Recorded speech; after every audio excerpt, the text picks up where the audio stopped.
Hey, everybody. Welcome back to the LBMC Cybersecurity Sense podcast.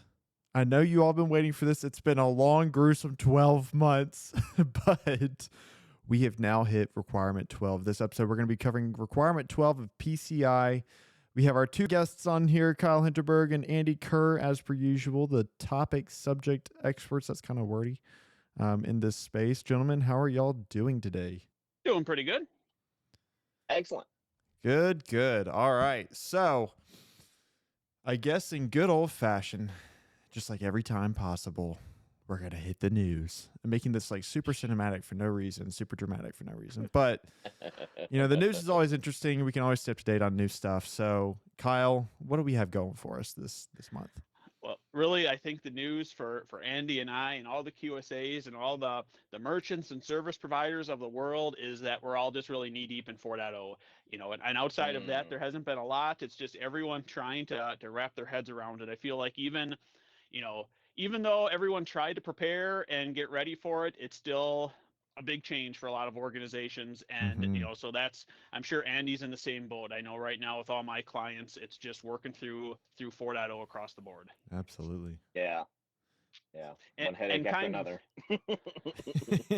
Kind of on that same note, if anyone didn't have the chance last week, Andy and Stewart, our shareholder here for PCI at LBMC, had a chance to do a webinar just about 4.0 and answering some of the big questions that people have been having. And so I'll let Andy talk about that a little bit, but I know he and Stewart did an awesome job. If you haven't had a chance to check out the webinar, you can still get a link to it.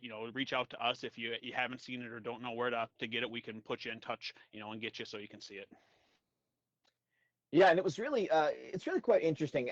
You guys know this as well as I do. You get on a webinar from time to time, and it's more of a cursory look at certain things, and they kind of just barely touch something, and then they move on. And you're like, wait a minute, I really wanted to find out a little bit more about this. This webinar that Stuart and I did, it was literally just Q&A, and we were like, hey, this is us, go for it. And so, it was very impressive to see the participation that we got, and it was questions anywhere from points of interaction and encryption, P2P, but also how we would address certain things that kind of came up in regards to vulnerabilities, patching.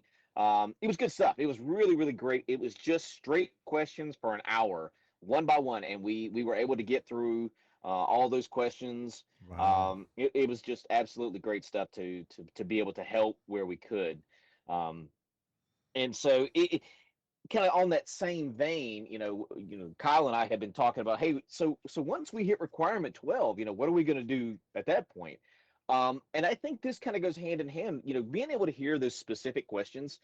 Kyle and I think probably the best thing that we can do after this is really start doing some of these deep dives into these problematic issues that kind of come up when your QSA is like, asking you for this and asking you for that. So as an example, your QSA comes in and it's time for your rock, and, they start asking you for things about your firewall. So we'll sit down and go, all right, let's do this. What exactly are we looking for? We're going to want you to pull up the local password configuration, and we're going to want you to look at A, B, C, D, E, F, G.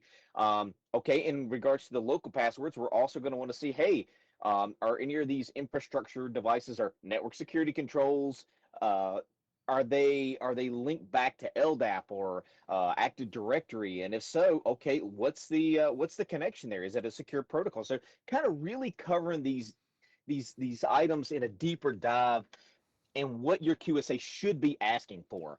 And I think this is going to be really important for a lot of folks, not only the ones that have have been a long time having to be compliant, but also for new people that are kind of coming into the space and need to be compliant now. What do we need to see? And we'll try to get some examples. We'll try to pull up a few examples here and there to say, all right, here's an example right here of a screenshot, and maybe we'll redact it, kind of take all the important information out. But here's what we're going to be looking for, and here's how you provide it to your QSA. And two, on that all, I think, like you were just saying, that's going to be an excellent way for us to kind of continue with the podcast and move it into, really helping everyone out. And I think two other places where it's really going to help is, one, if you're an ISA out there and you're, working through your own SAQ assessment or something like that, Oh this might yeah. really help you understand what we're looking for and, help in a sense train you. I know that, to be an ISA, you have to go through a level of training, but, there's nothing out there like, having the real world experience of, assessing, dozens of companies. And so, hopefully we'll help impart some of that knowledge, back to you as an ISA. And one other place I think it'll help is, during assessments, QSAs don't always have exactly the time to explain the why that they might be asking for something, or why, PCI makes you do something. And so that's another thing that Andy and I, will plan to touch on, is try to help you understand, why PCI might care about, how you have time configured on your firewalls, or, some of those requirements that might not, initially make a lot of sense to people. Yeah, and another part of that too is, and I think what we'll try to do, PCI really has done a great job in 4.0 adding like basically best practice. So they'll say there's a section in the DSS itself as far as the guidance. It'll say good practice. This is typically just an example of what PCI is dictating would be great. If you could implement it, it doesn't have to be exactly this way, but it would be a great way for you to implement it if it's possible. And we can kind of cover some of the varying different examples of how the implementation can happen. This is some good stuff, guys. This is some really good stuff. And by the way, if you're wanting to catch up and see that PCI webinar, if you don't already follow us on LinkedIn or any of our socials, it is posted everywhere. And it is good stuff, guys. So make sure you go and check it out. Just had to bop that little thing in there in the midst of all this before we hop right into requirement 12. I guess without further ado, we'll kick off 12. Absolutely. I feel like requirement 12 is, as we've worked through all the other requirements, we've had some where there weren't really many changes with 4.0, and some that were, had significant changes. And I feel like 12 kind of skirts that, where it's, half of it is more or less the same as it always has been, and half of it is, new requirements and kind of some dramatic changes. And, before I guess we even dive into that, at a high level, requirement 12 is a little bit of in a sense, the information security catch-all requirement is what I see it as. Policies, security awareness, incident response, like all those security functions are what falls into requirement 12 at just a very high level. But to start it out, the first things around like having information security policy and acceptable use policy, no real big changes there. Probably the first big change is when you get down into 12.3 around the targeted risk analyses that we've been talking about so much. And I know it's one of Andy's favorite spots, but that's like the big requirement for the TRAs to make sure you're doing them all. Yeah, this is something, with the targeted risk analyses. I was recently had the opportunity to work with one of our clients in a kind of a part of LBMC's offering of continuous compliance, where we sit down and work with our client, and we also do workshops. And one of them that they requested was to do the targeted risk analysis. What exactly are we supposed to be doing here? So in 12.3.1, there really is a great breakdown as to what is supposed to be required. Now, there's lots of different ways that this can be done, but PCI does offer a template of its expectations of what how the entity has defined the period. And so what we mean by this is, and we'll take the points of interaction. So you have, as part of your points of interaction and your card swipes that you have in stores or retail, or whatever that may be, there has to be an inspection of those devices periodically. Well, PCI in the past has never really defined those things. Well, now they are setting it to the merchant and the service provider to say definitively, this is how often we're going to be doing this. We have a targeted risk analysis to support this. And in 12.3.1, it will tell you exactly what you need to do in order to perform this targeted risk analysis. Now, beyond that, one of the things that gets glossed over here, and I feel, I think we've talked about this in multiple other requirements, is the supporting documentation of the policies and procedures. So this is very specific in 12.3.1. It calls it out. These things need to be defined in your policies procedures. Now, you can do these in a varying different ways, maybe a part of your overall information security policy, or maybe a separate policy altogether defining what that targeted risk analysis is.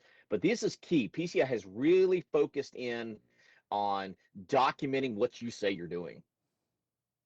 Yeah, absolutely. And like Andy was saying, there is, the council has released kind of a template and given some guidance around what they're thinking. And I feel like in general, the whole target or risk analysis change, there's now no longer that requirement that used to be in 12 for the kind of enterprise risk assessment process. Now you just need to Yes. do these targeted risk analyses.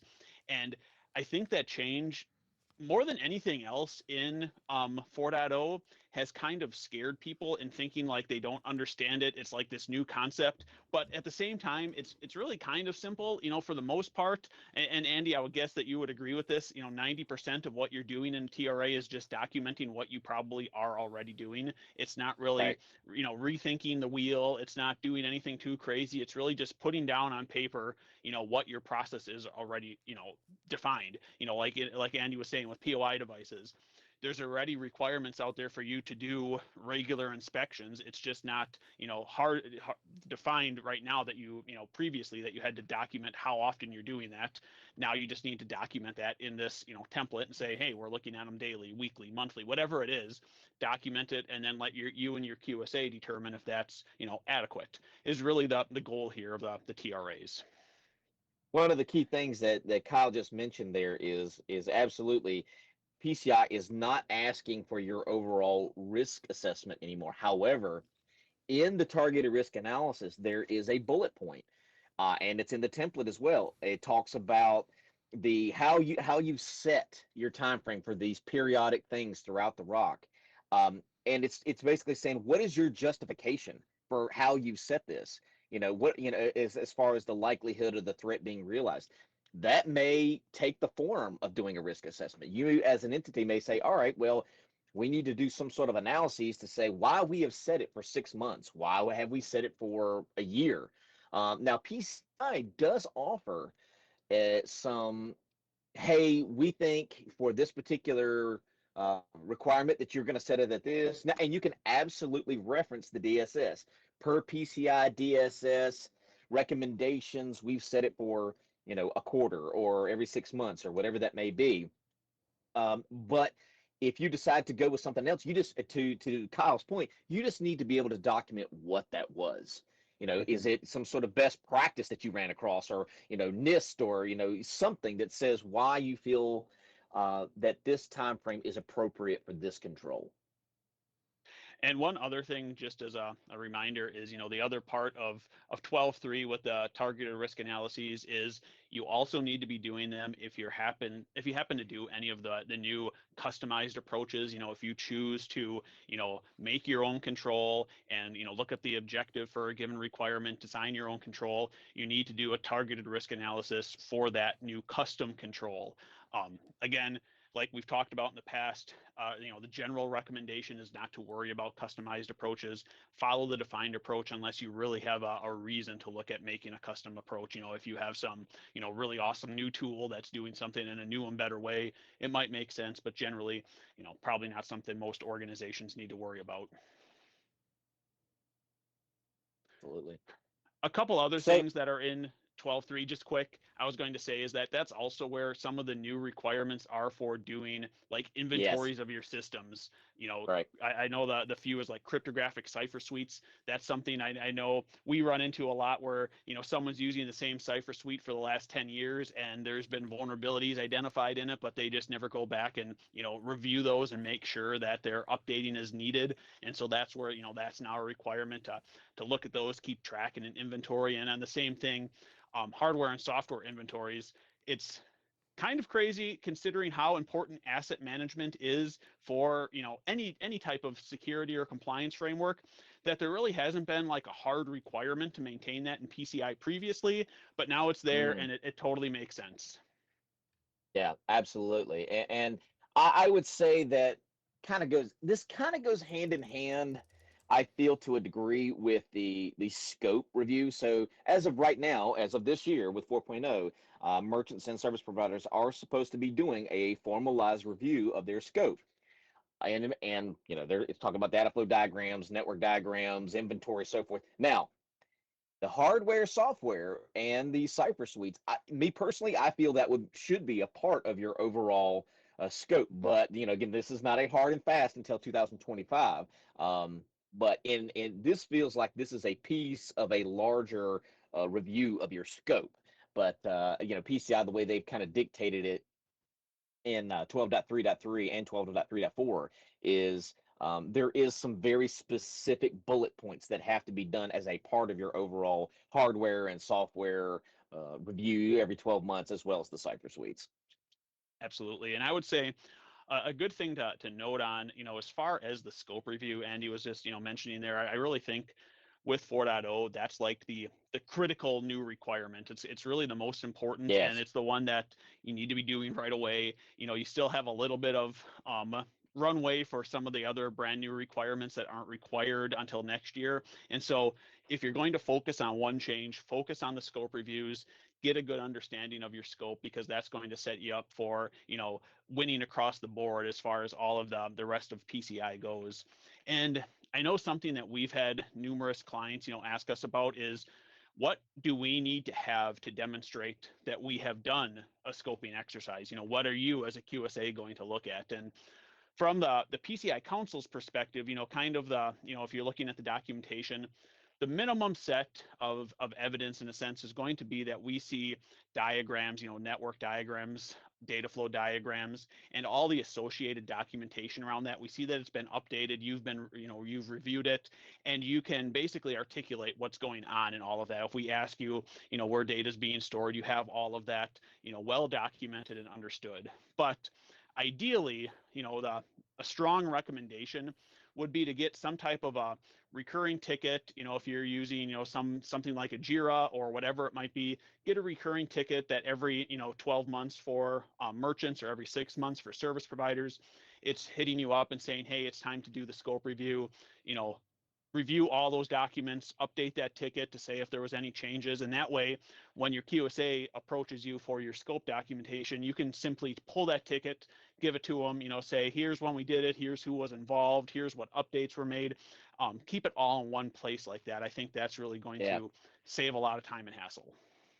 Yeah, and kind of piggybacking on that, a key thing to remember that right after that section in the ROC now is it is important for service providers to remember this is not something that you guys have to do every 12 months. You have to do this every 6 months. So this should be a biannual review. So key thing here is, so if you are a service provider and let's say that your ROC date is coming up next month, which is May, and then or June. Is there an expectation at this point to have already seen if you're a service provider, 2 reviews of your scope? No, that is not the case. We are not, since this has gone into effect April 1st, we would expect to see 1. Now, if you were further along, let's say you were into January of next year, then there's a possibility, or maybe even the end of this year, there's a possibility we would expect to see 2 of those scoping reviews. But at this point, since this has just gone into effect, most folks, I would just expect to see 1, and then 6 months later, I would expect to see the second. And one thing too on all of that, it's the same thing I've always recommended to clients in any of those periodic tasks you have to perform.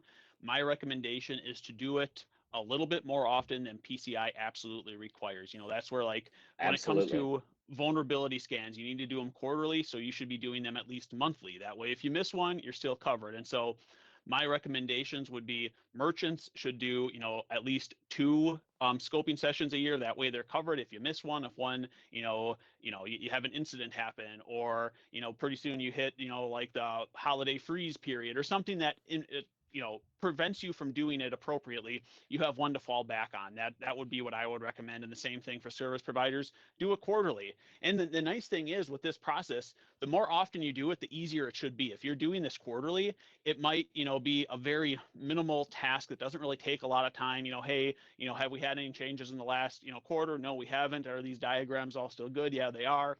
It's not like waiting 12 months to do it when you don't really remember what you talked about 12 months before. And if there is a question in your mind, especially when if there have been changes, and what we mean by this now, PCI has said, yeah, a lot of times I'll come across a client and I'm like, hey, have you had any significant changes recently where you've had to, review your scope again? Well, no. Well, what is a significant change? Well, now PCI has said exactly what a significant change is. It is defined in the DSS.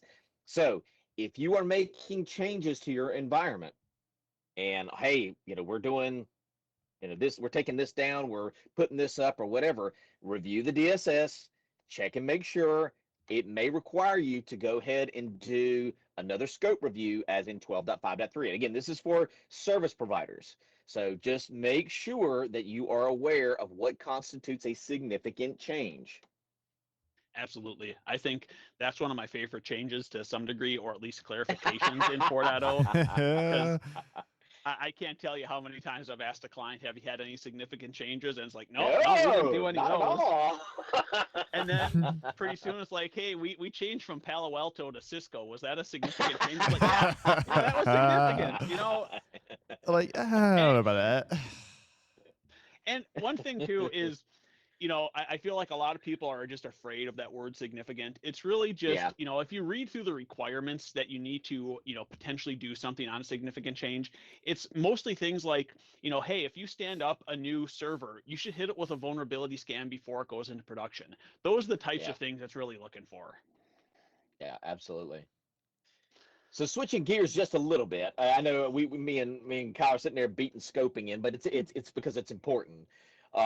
So the next one is a little bit lighter, and so this is about the review of the security awareness program. So this is specifically in 12.6.2. Now, most entities that I have run across already do this to some sort of degree. They're already, hey, yeah, we actually turn this over to HR. They during the security awareness program, and they kind of keep up with it and all that kind of good stuff, and they make changes. Now, what does it say exactly? So the reason for this is not just to say, hey, listen, let's take this module out, or let's do this or whatever. This is really meant to address any of the new things that have kind of come up, vulnerabilities, threats, that have come up and that need to be included as a part of your PCI in scope personnel. Especially things like new vulnerabilities. The Palo Alto vulnerability that came out just here a couple of weeks ago that was really nasty and hit a lot of folks.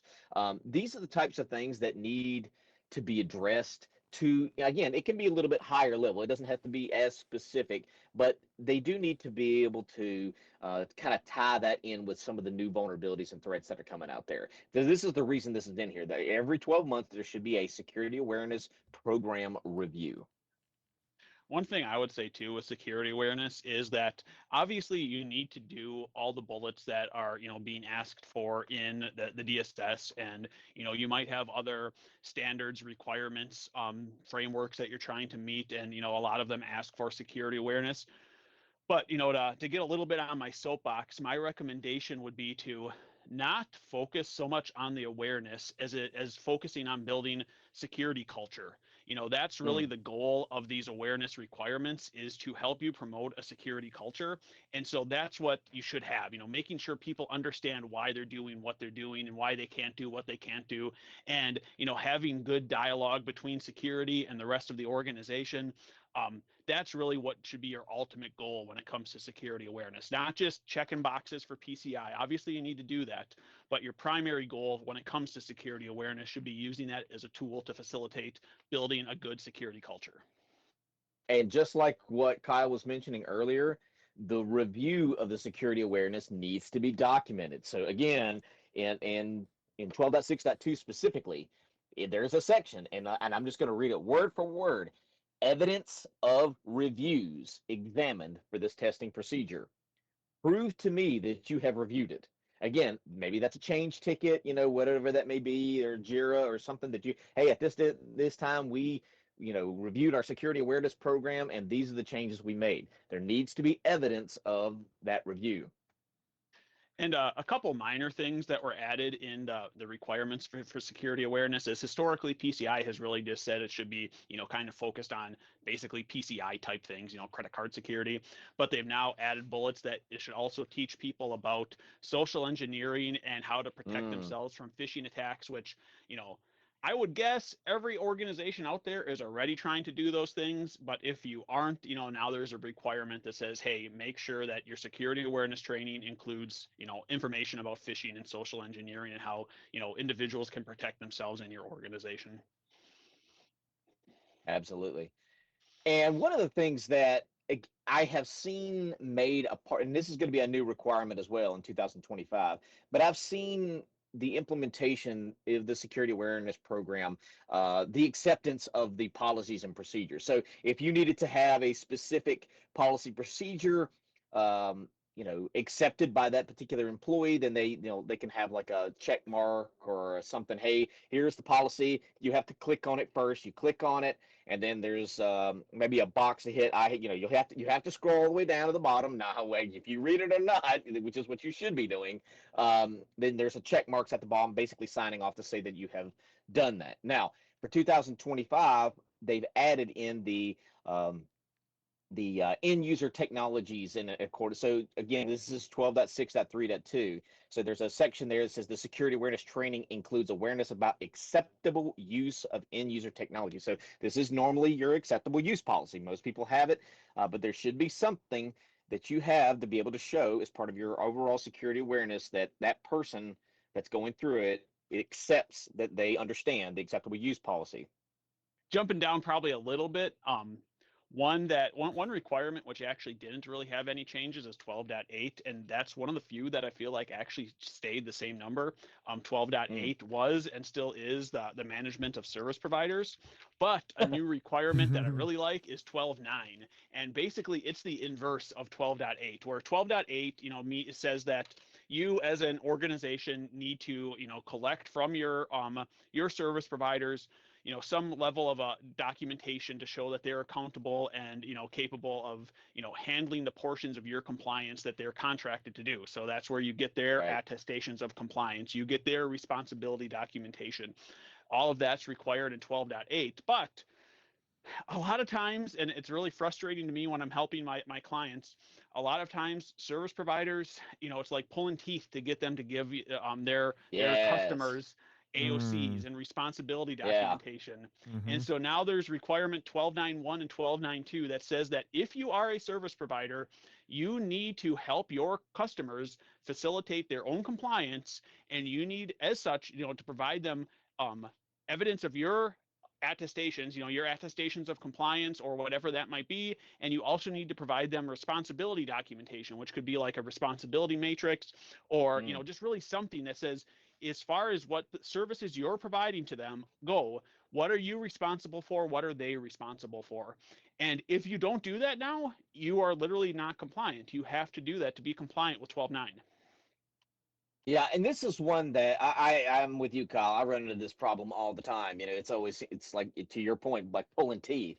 I would highly recommend that those service providers out there that, hey, making sure that you have a clean AOC, you're keeping up with your clients, as well as doing a responsibility matrix. It just makes life easier. Now, I have found this verbiage inside of contracts.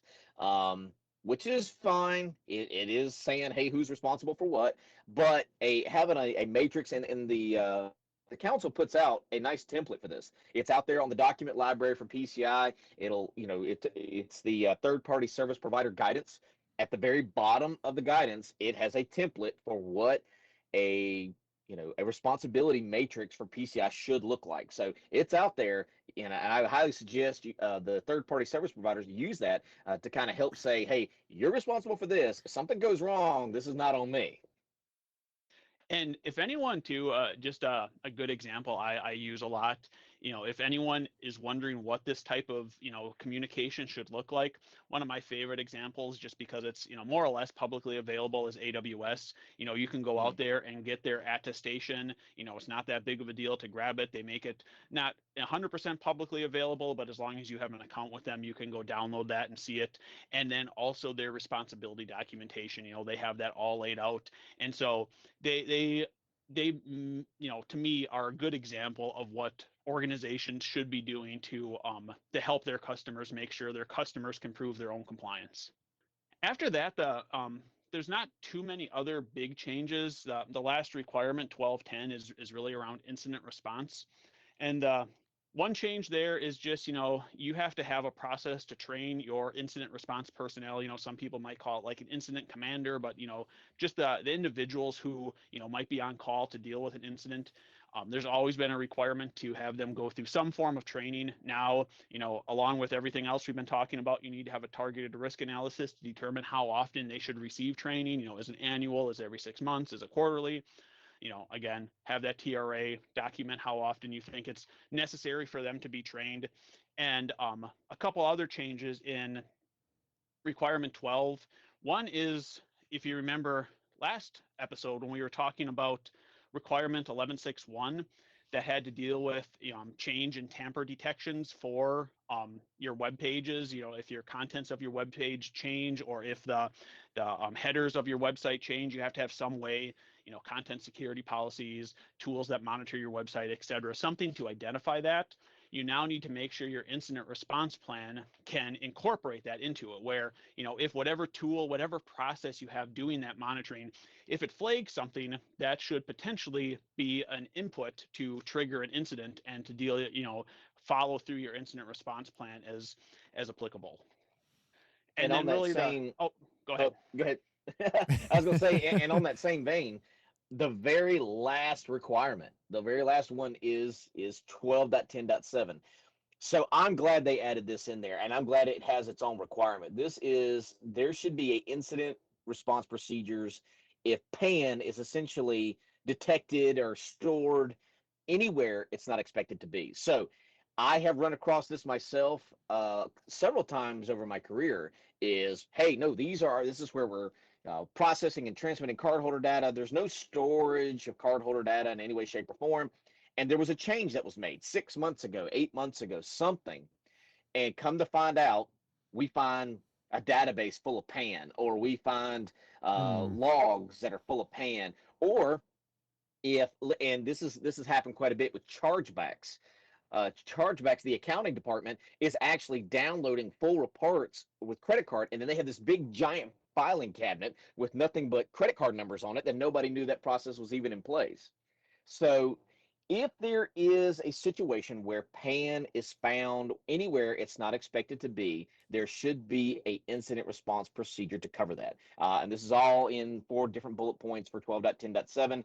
It's basically asking, what are you going to do? Well, here it is. We discovered it. Now we need to make sure that it's all securely deleted or securely shredded. If this is what was not supposed, hey, was there any SAD that went with it? I mean, that would be just detrimental in my opinion, especially if it was like hard copies of media. And so, there is definitely needs to be some sort of formalized procedure process to remove that data if it is discovered where it's not supposed to be. One of my favorite examples for that requirement and why it's important is in a previous life when I was, working internal compliance at a company. Someone tweeted the company a picture, a full picture of their credit card asking to buy merchandise. And then the social media team came to me and they said, what are we supposed to do with this? And so that's an example that, you should have a process in place to, make sure you delete that, figure out, what you can do to prevent it, which in that case, you probably can't, but, you might get credit card data tweeted at you. Oh my gosh. Never thought somebody would do that. But hey, I got a question bouncing me up to 12.9. I always have a question here at the end.